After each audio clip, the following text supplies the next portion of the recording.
Προχωράω μετά από την μικρή εισαγωγή, προχωράω σε αυτά που θέλω να σας πω, συγκεκριμένα πράγματα.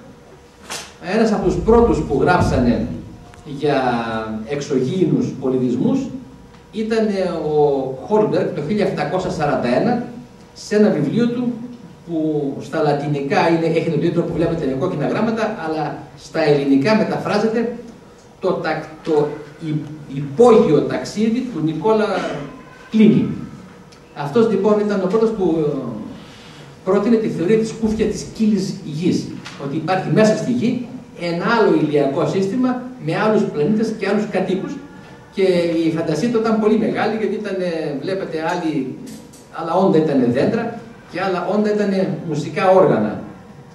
Στη συνέχεια, ο Γάλλος εκλαϊκευτής της αστρονομίας Καμίλ Φλαμαριόν έβγαλε ένα βιβλίο που λεγόταν Le Terre du Ciel, και σε αυτό είχε μέσα, όπως βλέπετε, αλγογραφίες χαρακτικά με την ζωή όπως την εφαντάζεται αυτός σε άλλα ουράνια σώματα του ηλιακού συστήματος. Εδώ για παράδειγμα είναι οι κάτοικοι της Σελήνης.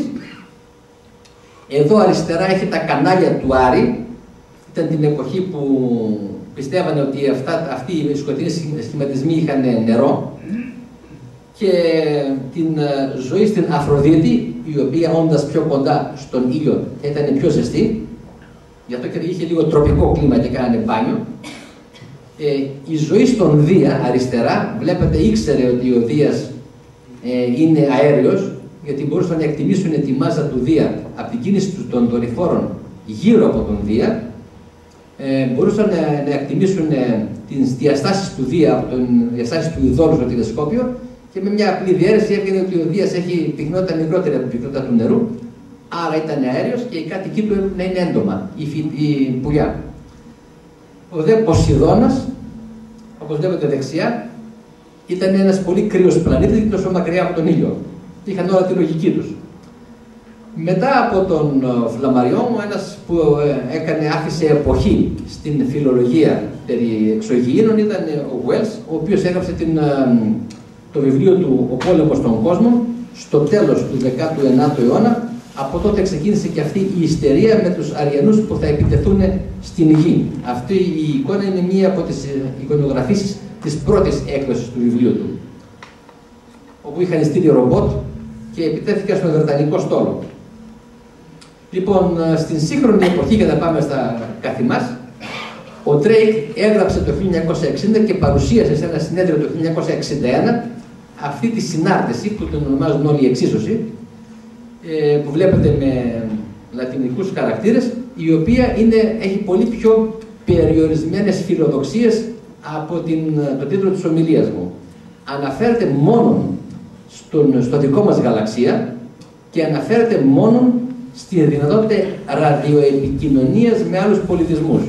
Γιατί, όπως θα δείτε παρακάτω, με μερικά παραδείγματα, οι αποστάσεις ακόμα και στο δικό μας γαλαξία είναι τεράστιες, και με τις σημερινές γνώσεις φυσικής και τεχνολογίας δεν υπάρχει τρόπος να επισκεφτούμε κάποιο άλλο πλανητικό σύστημα για να ελέγξουμε αν εκεί υπάρχουν διαζώσεις, αν υπάρχουν άλλα λογικά όντα. Άρα βασιζόμαστε και τώρα ακόμη σε αυτό που ξεκίνησε ο Drake, ραδιοεπικοινωνία. Έβγαλε λοιπόν αυτή τη συνάρτηση, η οποία αριστερά δείχνει τον αριθμό των εξωγήινων πολιτισμών με τους οποίους θα μπορέσουμε να έρθουμε σε επαφή σήμερα. Και βλέπετε είναι ένα γινόμενο από διάφορους αριθμούς και πιθανότητες. Από αυτούς, ο μοναδικός ηλεγμένος με μεγάλη ακρίβεια είναι ο πρώτος, το R αστερίσκος. Πόσα καινούργια αστέρια δημιουργούνται κάθε χρόνο στο γαλαξία μας. Είναι περίπου 10, από 8 μέχρι 13, αλλά η διαφορά είναι ασήμαντη. Από εκεί και ύστερα, οι υπόλοιποι αριθμοί είναι συζητήσιμοι. Οι δύο επόμενοι βέβαια, για τους δύο επόμενους σήμερα ξέρουμε αρκετά. Την εποχή του Drake δεν ξέραμε τίποτα, διότι δεν είχαμε εντοπίσει κανέναν άλλον πλανήτη έξω από το δικό μας ηλιακό σύστημα. Σήμερα που έχουμε κανένα 300 ανακαλύψει, βλέπουμε ότι οι αριθμοί που διάλεξε ο Drake δεν απήχαν πολύ από την πραγματικότητα. Δηλαδή, τα μισά από τα αστέρια έχουν πλανήτες και το κάθε αστέρι έχει 2. Εμείς έχουμε βρει και αστέρια με 4 πλανήτες, άλλα με 1, αλλά αυτό βέβαια δεν είναι σίγουρο αποκλειστικό, γιατί μπορεί να υπάρχουν και άλλοι και να μην τους έχουμε δει. Όπως θα δείτε παρακάτω, οι μέθοδοι που ψάχνουμε είναι ατελείς. Εν πάση περιπτώσει, βλέπετε ότι με κίτρινο χρώμα έχω αυτά τα 3 επάνω στοιχεία, τα υπόλοιπα είναι με κόκκινο και το τελευταίο είναι με πράσινο. Βλέπετε ότι όλοι οι πλανήτες θα αναπτύξουν ζωή και από αυτούς 1% θα αναπτύξει λογικά όντα, με τη ζωή μπορεί να είναι και τα φύκια, και από το 1% του 1% θα αναπτύξει λογικά όντα με ικανότητα τεχνολογικού πολιτισμού τέτοια ώστε να εκπέμπει ραδιοχήματα, και κάθε τεχνολογικός πολιτισμός θα κρατήσει 10.000 χρόνια. Εδώ μου φάνηκε λίγο αισιόδοξος ο Drake. Εδώ βλέπετε λοιπόν ότι η κίτρινη αριθμή είναι αστρονομία και είναι αυτή που είναι γνωστή με μεγάλη ακρίβεια, θα έλεγα. Η κόκκινη είναι βιολογία, ίσως και λίγο γεωλογία, και είναι εντελώς αβέβαια τα νούμερα. Το δε πράσινο είναι κοινωνιολογία, πόσο καιρό κρατάει ένας τεχνολογικός πολιτισμός. Σας υπενθυμίζω ότι ο δικός μας είναι της τάξης των 100 ετών και δεν είμαστε σίγουροι πόσο καιρό ακόμα θα ζούμε εδώ πέρα, διότι σε 100 χρόνια καταφέραμε και διαλύσαμε το κλίμα.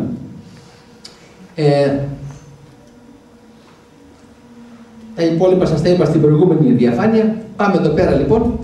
Αν βάλουμε τα νούμερα που έβαλε ο Drake το 61 στην περίφημο αυτό συνέδριο, βγαίνει ότι σήμερα υπάρχουν 10 πολιτισμοί στην γαλαξία με τους οποίους θα μπορούσαμε να επικοινωνήσουμε.